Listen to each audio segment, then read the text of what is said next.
Our next speaker is a gentleman who has been associated with the Symposium, I think almost as long as it has been running. And for many years, Palden was a part of it. He ran our website for us, and he's been, very integral to it. And he's been integral to Glastonbury in general. The work that he has done with everything from earth mysteries, crop circles, spirituality, and also being out there in Palestine, trying to sort out that situation there and get peace between the two of them. There's such a broad range of work that he's been doing over the years, and therefore that gives him a very wide look and understanding of what's going on here today. And there's a lot of stuff going on in the world today. So it's absolutely fantastic to have him back, and he's going to share what he's going to share, I'm sure, with great wisdom and insight. So a big hand, please, for Palden Jenkins.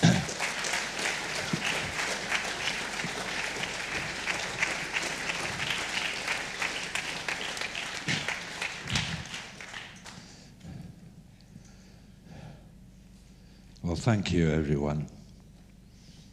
And hello again to people I know. And hello to people I don't. I'm going to sit down if you don't mind.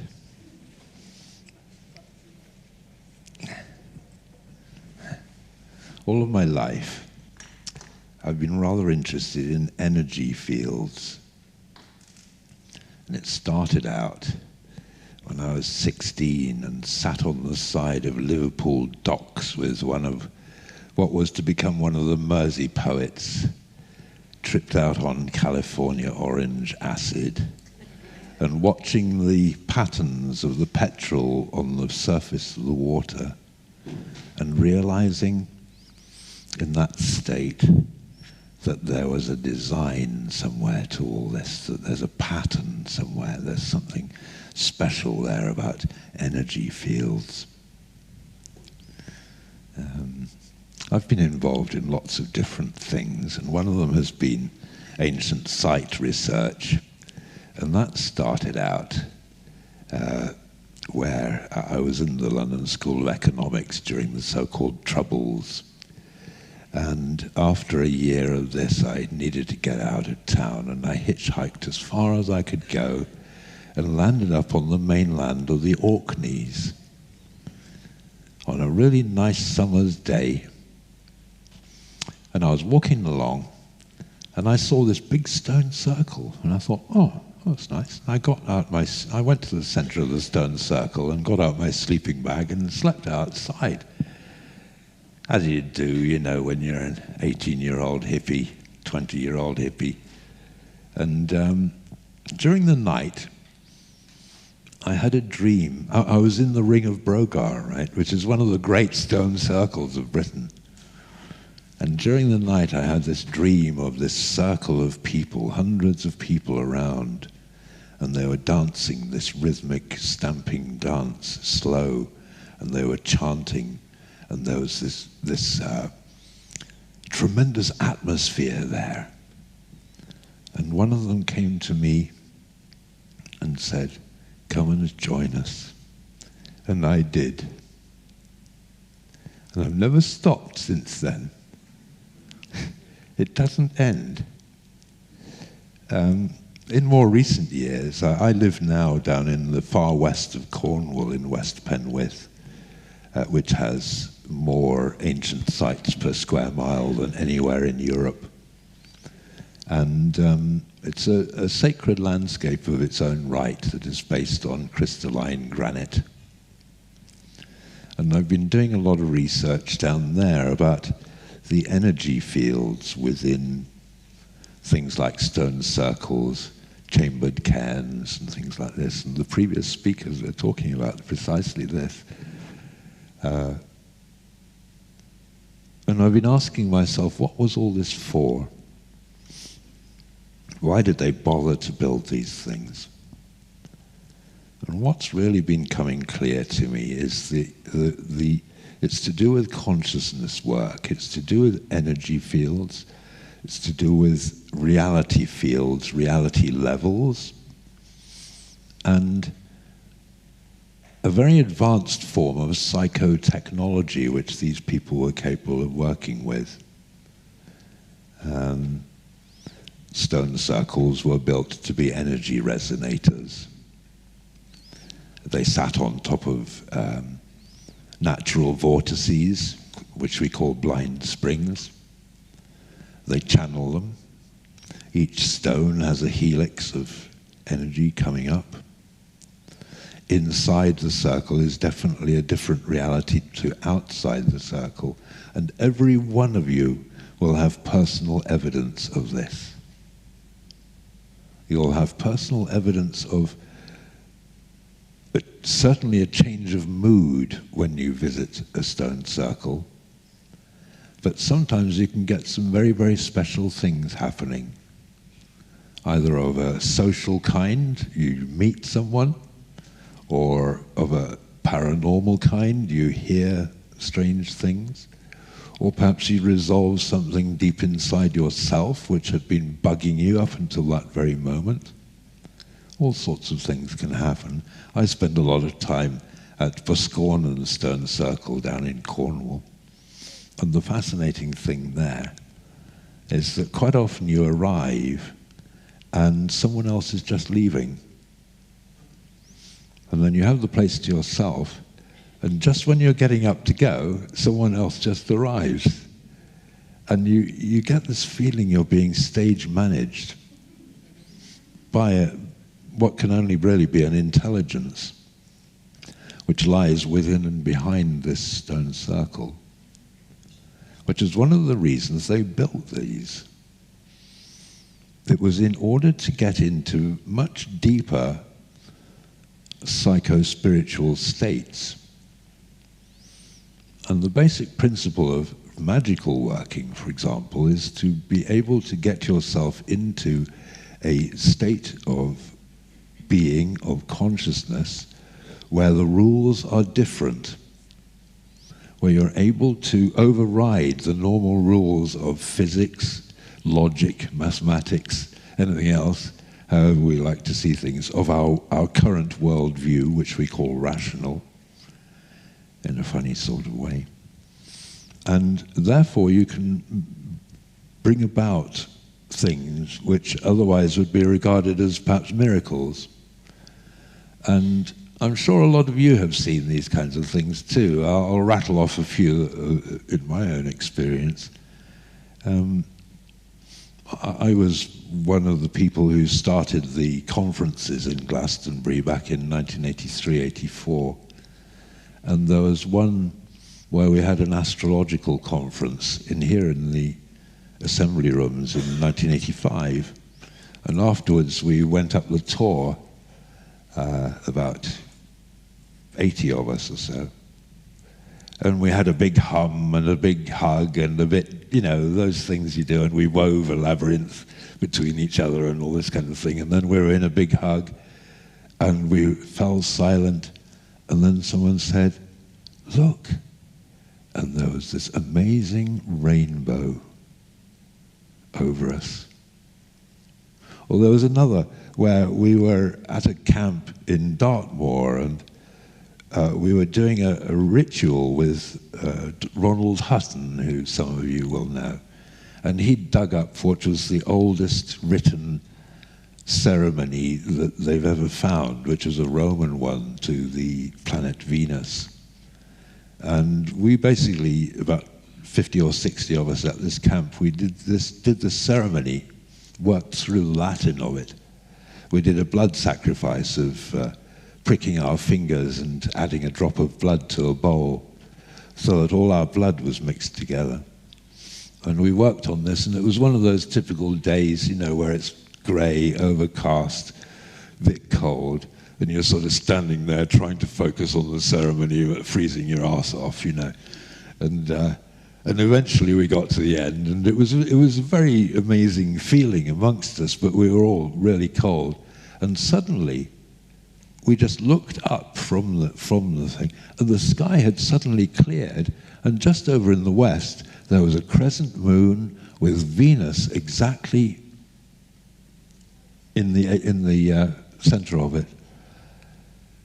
And even though there were quite a few astrologers present, we hadn't figured this one out. And it was, again, one of those amazing moments where the sky cleared at exactly the end of the ceremony. Or there's another one where I was sitting, I used to work in the West Bank of Palestine in a school there. And I was sitting there working with another guy. We were each on our computers. It was a hot day, and we were slaving away. I was doing a grant application to the Foreign Office for some money and all that. And suddenly, there was a commotion in town, and the Israelis were at it. They were coming in, and there were helicopters, and the army coming along the road, and oh my God, everyone starts freaking out when that happens.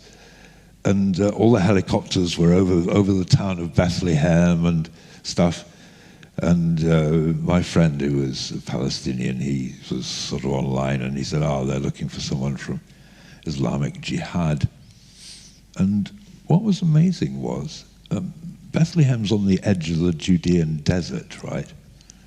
And what was amazing was that there was these three little clouds which suddenly appeared in the east over the desert, and they came over, and they just went straight over Bethlehem and covered Bethlehem with clouds to the extent that the Israeli helicopters couldn't operate.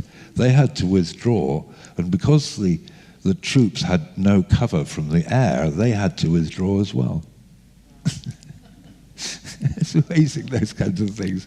It's just amazing, those kinds of things. And so, he just sort of said, Alhamdulillah, which means thanks God, and we got back to work. And so, you see, what happens here is you can get into things like, say, weather modification. And this is one of the things that they were doing with stone circles. They were doing rites, practices, where they could get into a certain kind of consciousness where they're moving into what used to be called the causal level, where the rules are different, where some psychic intervention, you could say, in the form of things like invocations and prayers, actually can move things around, And so I think this is one of the purposes behind them. There were other ones too.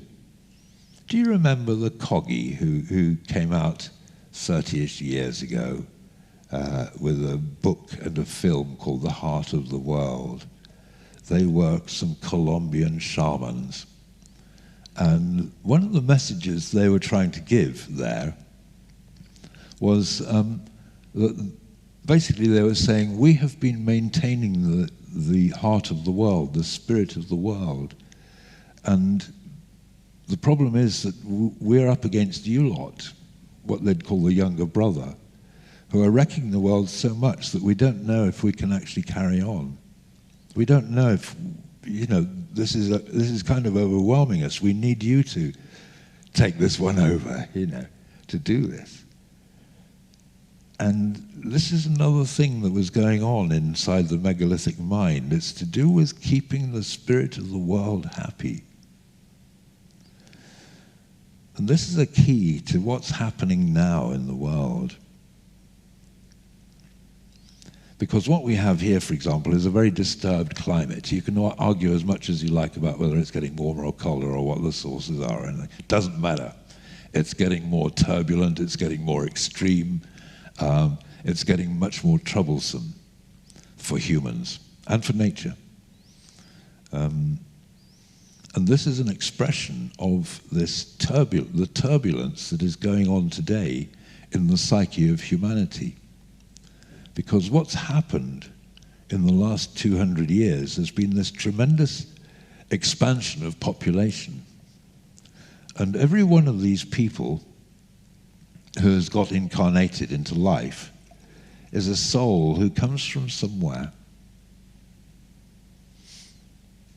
They weren't sort of just dreamed up when they got born on Earth, as the rationalist mindset might have it. They were people before they got born, and we're people after we die, or souls. And so now we have 8 billion plus people on Earth, each going through their own process. And look at your own process of life. Look at the stuff you go through, day to day, week to week, in your life. And there are some particular times in your life where it's particularly painful or moving or challenging. This is where such things as cancer is actually a gift. It's an awakener. If you get something like cancer or some sort of diagnosis which says, sorry mate, it's coming to an end in some way, if you get one of those, it's really challenging. It really makes you ask yourself, what am I here for? What do I regret not having done? What could I do now if I have the chance? What is life all about? What happens when you actually die? These questions you're faced with, and it's a great awakener. We're given an enormous choice. This is where we've got to start. It's quite valuable to start looking at many of the things we count as bad as being good, or having a good aspect to them, if we go that way. There are difficult aspects to this. For example, it's easy to misinterpret what I'm going to say next. I've been involved with Palestinians for 25 years. There are people I personally know, like, I have hugged them, I have been with them, who are dead now. And people, some of them, I really feel they shouldn't have died. Some of them I can see sweet relief, thank God. But there are some of them I really regret they've gone. One of the difficult things is that Palestinian families tend to live together in families of 30, 40, 50 people in a compound or a block of flats or something. So that when it gets bombed, the whole family goes. You can get 30 people wiped out at the same time. That's really tragic. But we've got to look at this in a slightly different way here.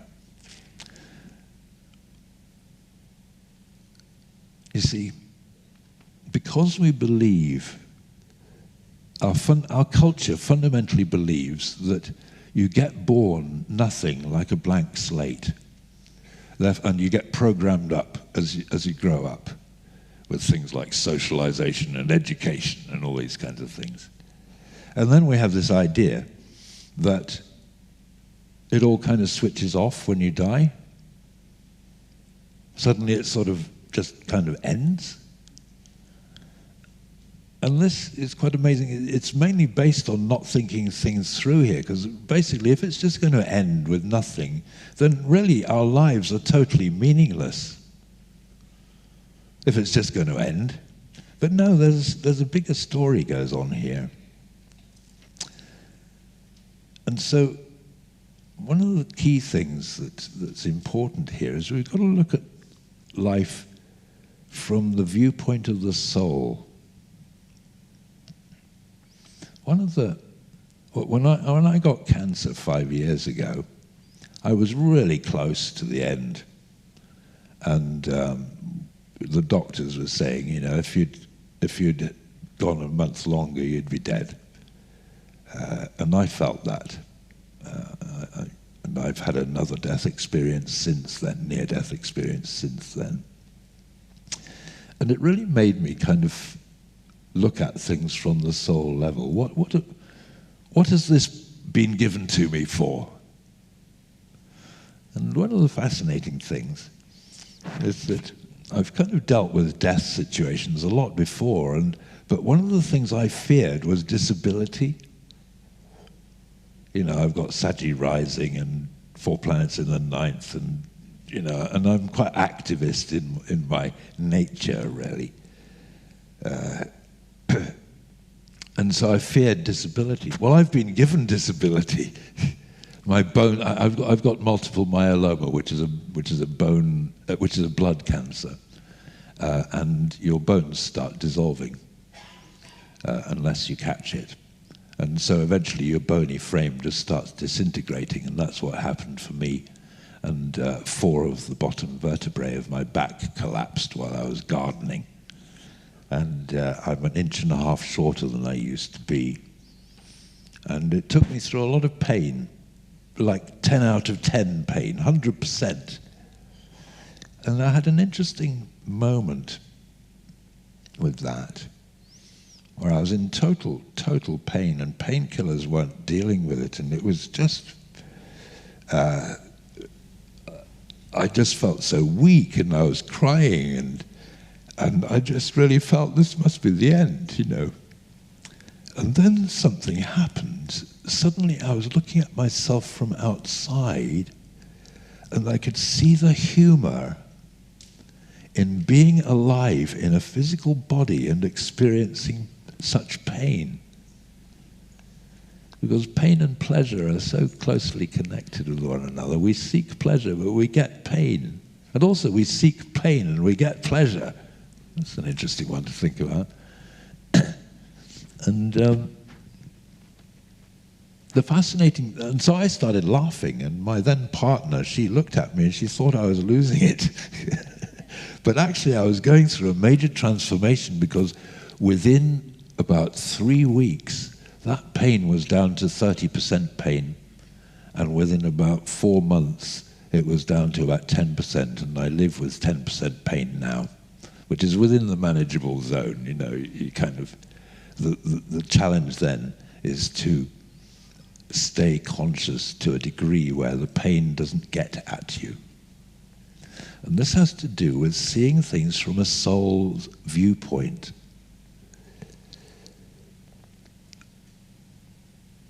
None of us started our lives here on earth. You've got to decide on that one, but I'd suggest that one to you. And that also brings up the question about what we're here for. One of the obvious ones, which is often taught, is that we're here to learn. Big one, big one. It doesn't stop when you get old either. It can actually get accelerated when you get old in an interesting kind of way. But we're also here to contribute. There's something here about making the world 1% better when we pass away. You know, something where we can feel as if we did something which would help in some way, express something, improve something, whatever. And so from that viewpoint, going back to Gaza, for example, this is not dissimilar to the Holocaust if you look on it as a kind of a blood sacrifice. I'm getting really controversial now, so please excuse me, but I mean well on this. Because blood sacrifices do have ways of making things happen. And it's, again, to do with getting to a certain level of consciousness. Now, one of the great things I learned from my involvements with the Palestinians and sharing some of their lives was that they had really built up a tremendous they built up the right attitude for dealing with their situation. And I frequently used to say to them, you people are going to become the aid workers of the future. Not in terms of trucking in wheat and all that kind of thing, in terms of teaching humanity how to deal with adversity. If Gazans weren't Gazans, half of them would have died of cholera by now. They'd have been fighting amongst one another for scraps of food. You don't see that. These are people who've faced a lot of stuff to do with death and loss already. In our oldest generations who are now passing away, this is also true. It's World War II memory. So we've had it in our history in this country, the experience of devastation, the loss, the pain of it all. And, I and probably several of you here were part of the 1960s revolution, which was particularly about spirituality and sex in particular, and it was about changing the world as well. But actually the first one was during World War II, when they don't talk about this very much, but basically the challenge of being in such a situation, which we see, for example, in Ukrainians today, the challenge of that can be quite enlightening. I'm not justifying war and disaster, but as it happens, it does happen that way. One of the reasons why I've been drawn towards conflict zones has been because there are some amazing acts of humanity and spirituality which go on in those, sharing one loaf of bread amongst 20 people, protecting each other, making do with the absolute minimum. Tremendous acts of heroism sometimes, real acts of humanity.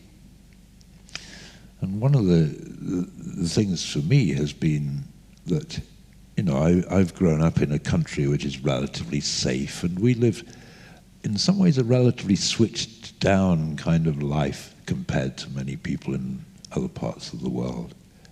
We've got the knobs on 3, whereas somewhere like Palestine is on 8 or 9, in terms of these things.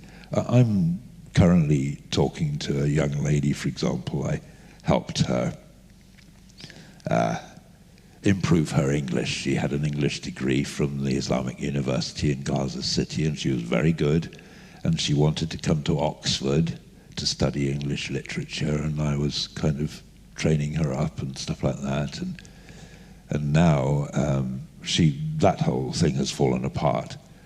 But and she had a baby 1 week after October the 7th, and she's still alive. And there's a group of 4 or 5 of us who are supporting her, sending money, keeping her encouraged, talking. And it's very, very moving, this kind of thing. But what I'd say is going on here that we can't see, and it's certainly not in the news, is that these people are going through a consciousness process of pain on behalf of humanity. They are embodying an archetypal situation which we have got into on planet Earth, where we devastate so much. There's this destructive, thoughtless, guiltless tendency that we have, and we've seen a lot of it in Syria and in Ukraine and Myanmar, and now Gaza yet again, Yemen, Sudan, Congo, it's Haiti, all sorts of places.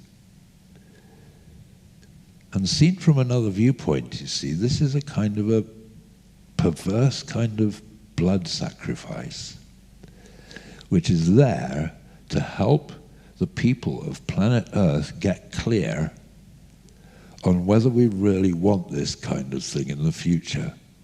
And unfortunately, we've got into this habit. Instead of using our wisdom to set the boundaries and the rules on planet Earth, we tend to take things to extreme, and then we say never again. But even then we have problems with that, because the war that ended all wars didn't solve it. And one of the other things that's going on here that we don't see very easily here in the West, in Europe and America, is that our time is done. It is already done.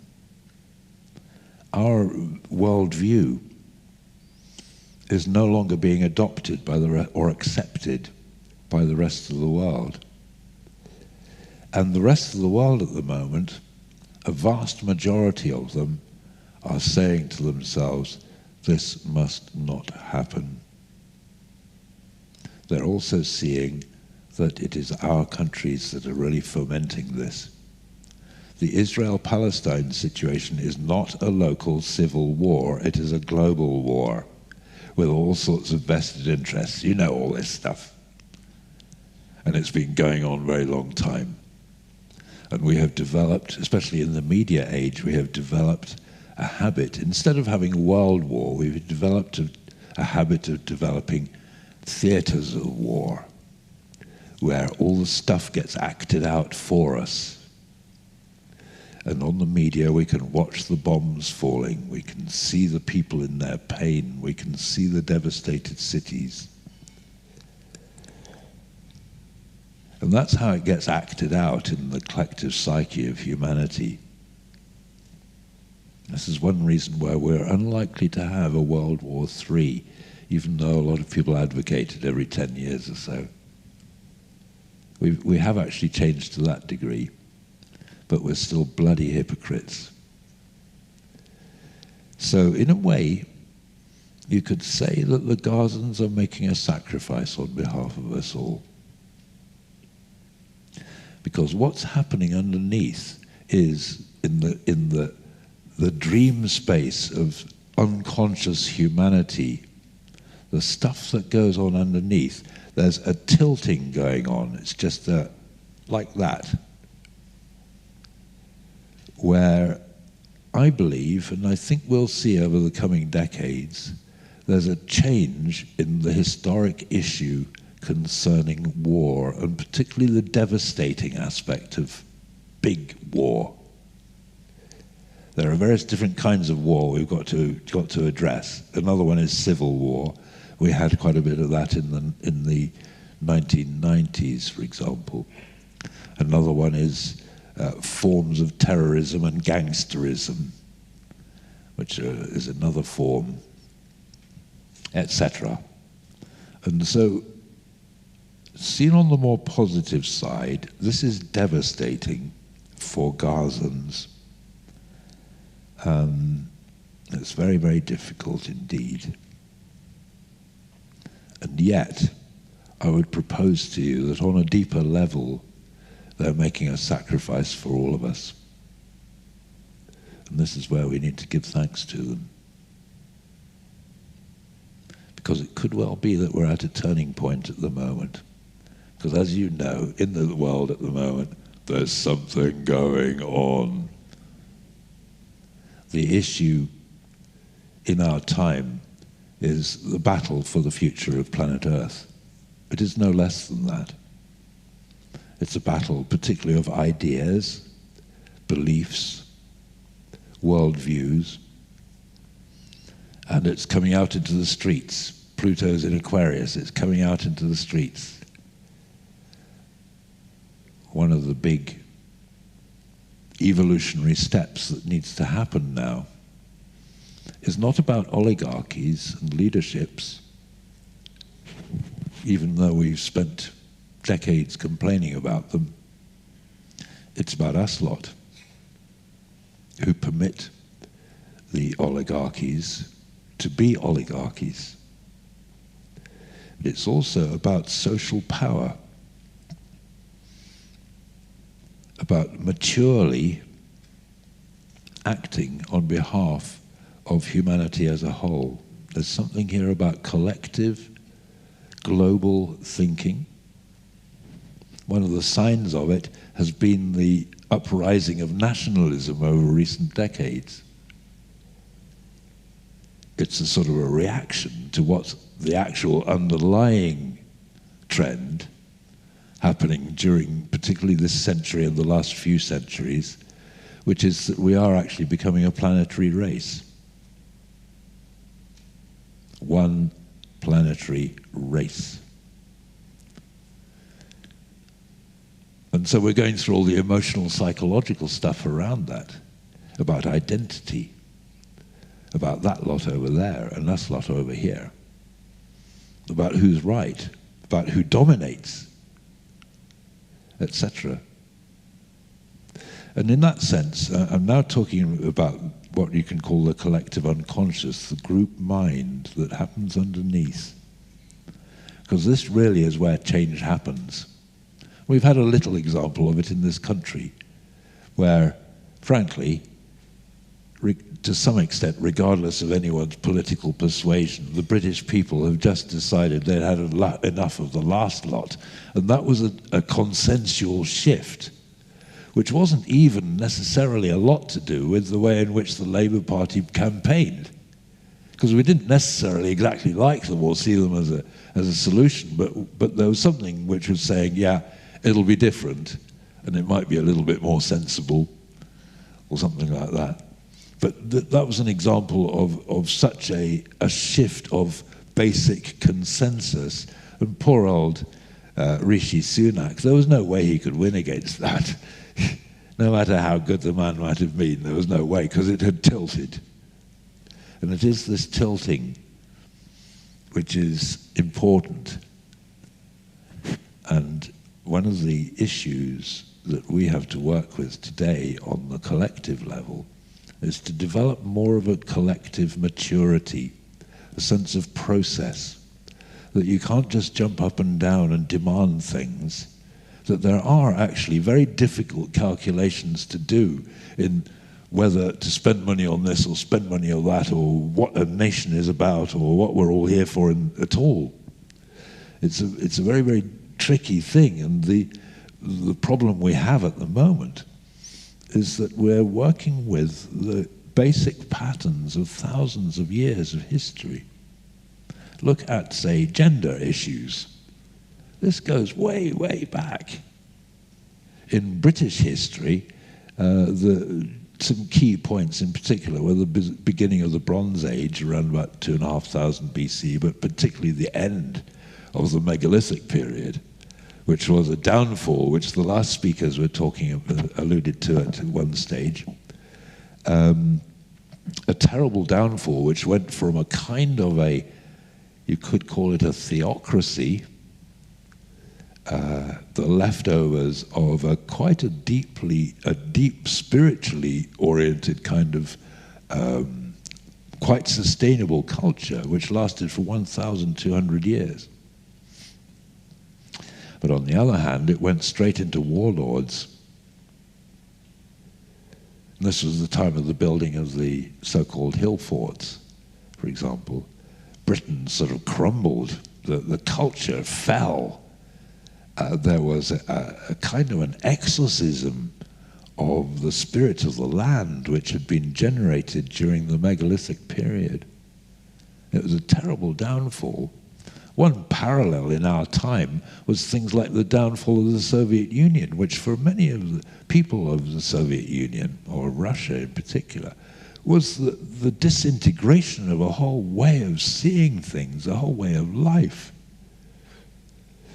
And it was similar for us in Britain. And that was also when what's become known as the patriarchy really got a grip.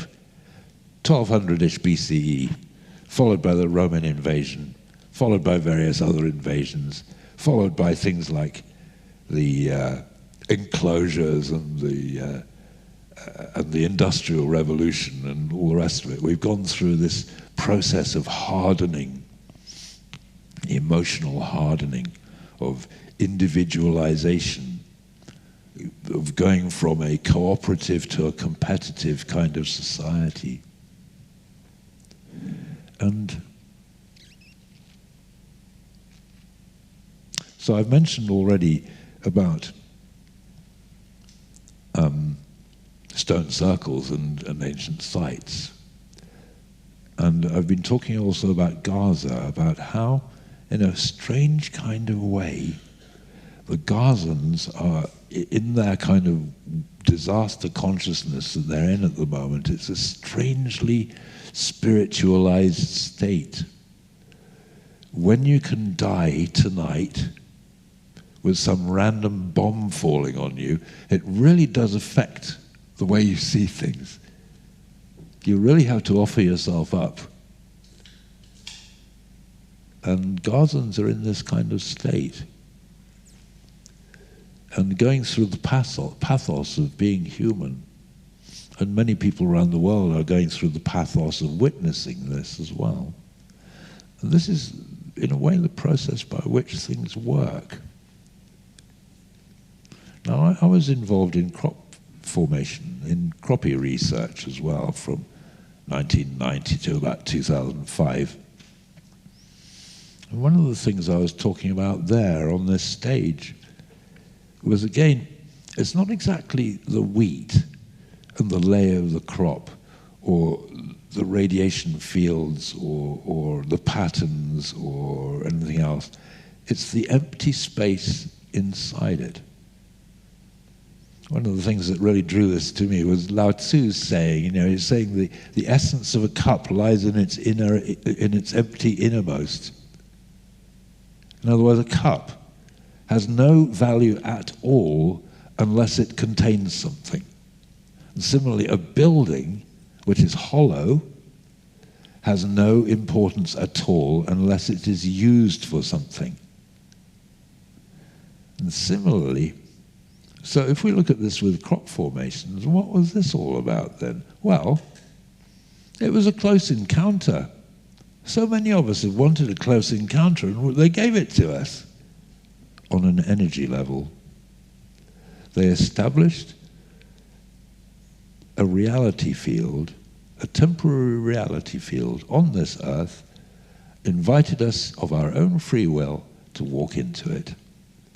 And those of you who have done so, probably most or everyone in this room, will have felt a difference when you walked out. Yeah? Silence. Okay. Well, I did. I often felt kind of like toasted, changed, lifted up, and marveled. And I experienced all sorts of different things while being in crop formations, including communicating psychically with other people just on a spontaneous level, or amazing meetings, or healings within myself. And actually, I will confess something. I've asked myself, why did I get this cancer? And multiple myeloma, they don't talk about this in the medical sphere because the economics of it is enormous. But multiple myeloma is mostly caused either by radiation or by certain chemicals, man-made chemicals. It is a toxicity cancer, it's not a lifestyle cancer. And I am an electrosensitive. I've known that since I was quite young. I can trace the wires in the walls and tell people where the wires are and things like that. It became a problem for me when Wi-Fi and mobile phones came out. That was when it became serious. And my cancer is caused by radiation. But one of the reasons why I've had to own up, one of the reasons why I think I got it was because I opened myself up so much to the energy fields in ancient sites and in crop formations and sacred sites and things on quite a psychic level. And then I walked into the energy fields of mobile phones straight afterwards. And I think that was one of the things that battered my defenses and made me susceptible to getting this kind of cancer. Now, isn't that an interesting learning experience to have? Because we've got to own up to that we manifest our realities as a result of what we have created in our lives, what choices we have made. We get the results of these kinds of things, but they're not bad. Cancer is not a punishment, it's an opportunity. It's given me a new life. It's forced me to make deep choices in my life. And it's also given me a spiritual lift. And I've written a book about it called The Blessings That Bones Bring, and it's available for free on my site, palden.co.uk. And one of the things I say there is that it's really been a gift in a strange kind of way. I asked myself at one point, what would I be doing if I didn't have cancer? And I just thought, just carrying on. And it stopped me from just carrying on. And it's put me into, you could say, into the hands of God in a funny sort of way. I don't want to, sound dreadful about it, but I've really had to trust that I'll be alive for as long as it's good for me to be alive, and then I'll go. And so this is about, and one of the interesting things about this is it's about the inner change that can come about when you go into a different state of consciousness over something. So I'm tying this now, stone circles, crop formations, places like Gaza, personal crises, not only cancer, all of you have your variants of personal crises, your losses, your health issues, your crises, all the rest of it. The world situation and the dramas getting worked out there, and the way it gives us focus onto certain things. This is about energy fields, and my last point here really is we've got this big problem on planet Earth and this big question we've got to get through, and every one of us asks, how are we going to change this world? I've been working on this one for 50 years, and there have been times when we felt, well, when I was talking about it with my friends back in 1970-ish, we were thinking, it's going to take a long time, but by the millennium we'll get there. And the millennium came and went. And I had a personal crisis on the millennium. I was 50 years old at the time.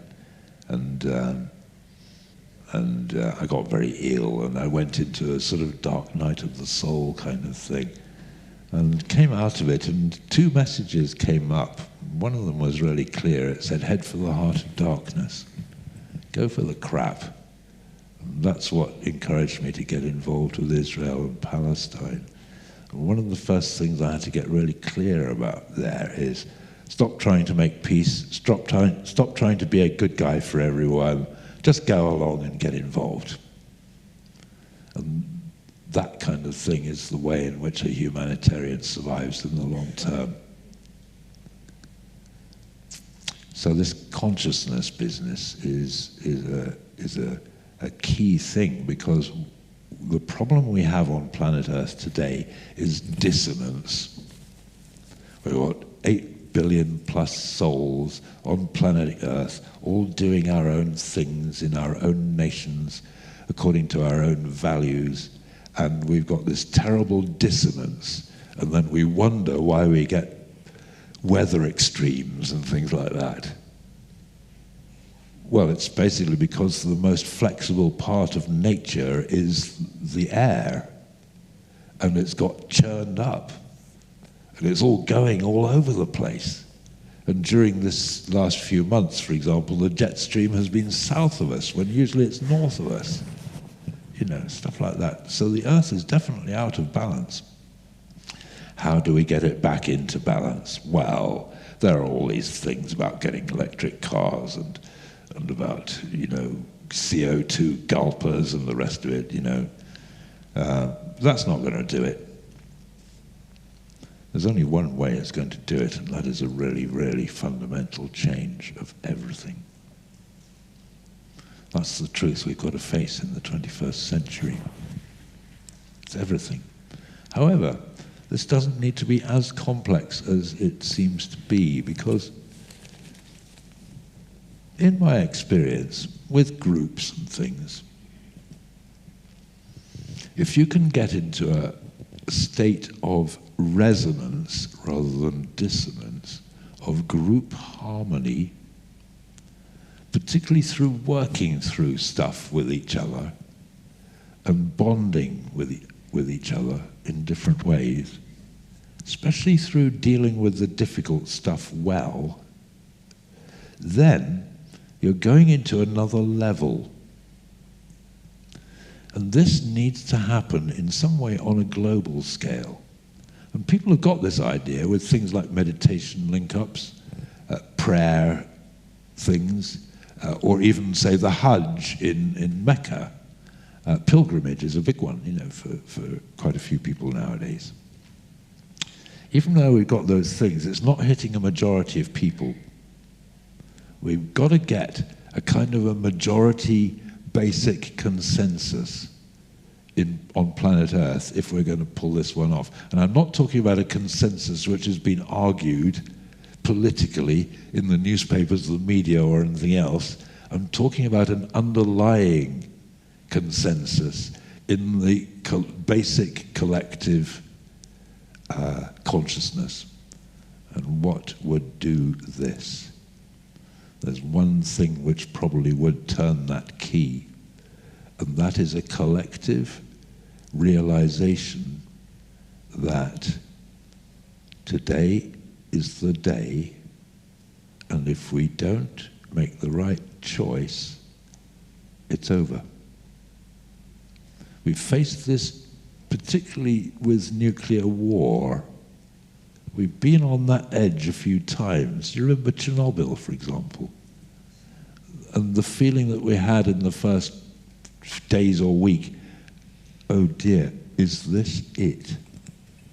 Is something going to break out which is bigger than we can handle? We had a taste of it with COVID as well, this feeling of being out of control of a situation which could go crazy. And it was, as you might remember, it was actually quite enlightening in some respects. The initial COVID period, people suddenly were starting to be human with each other for a short while. And something was uncovered with that. We see it a lot in Cornwall today because a lot of those people who went through changes during the COVID period are buying into places like Cornwall now to adjust their lives to where their souls have moved to. And so there's something here where we need to get into a collective state on planet Earth where in a way the same thought is coming up in everyone's mind, the same basic thought, which in the end would boil down to, I want to live.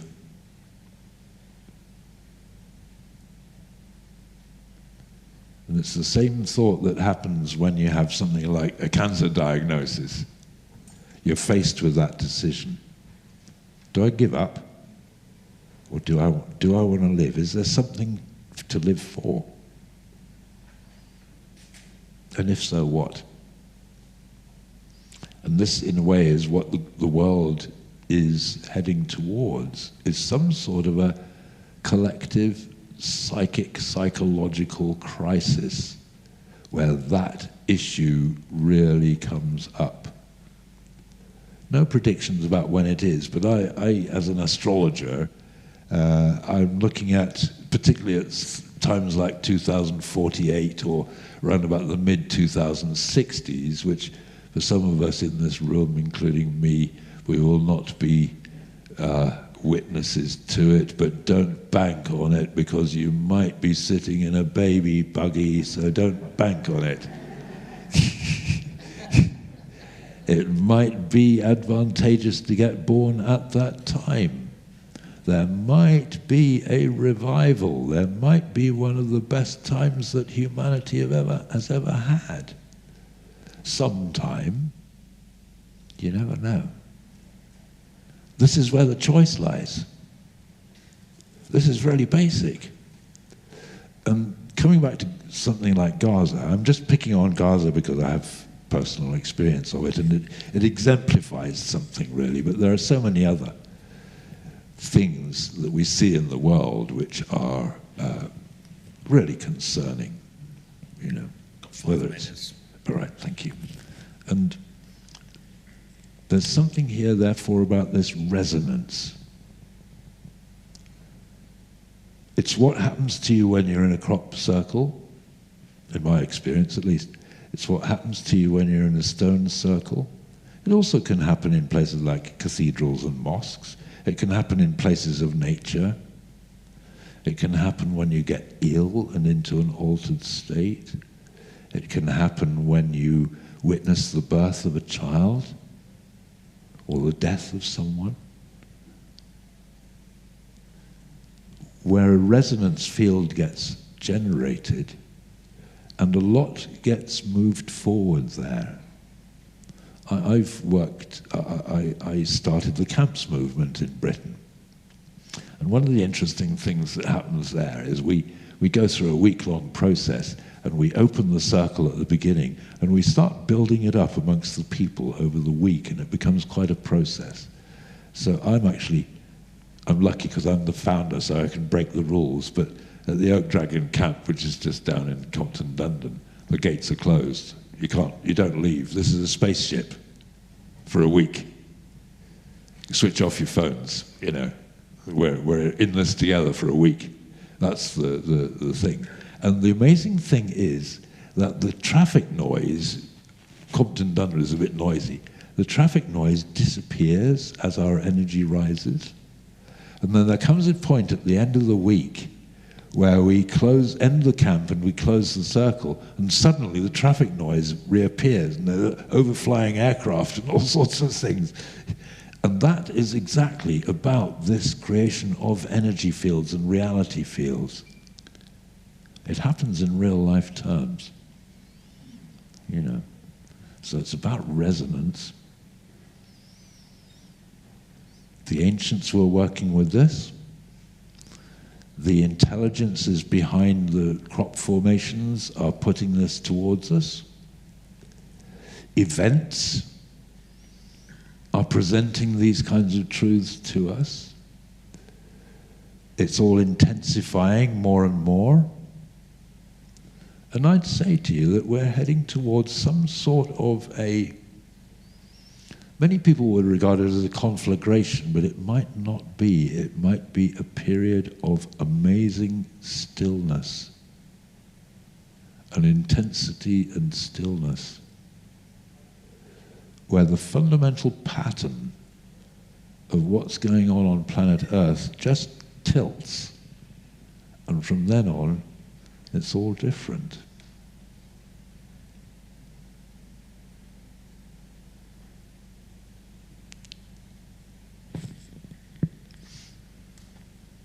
Thanks.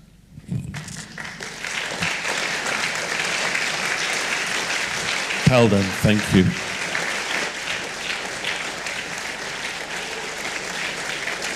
Palden Jenkins.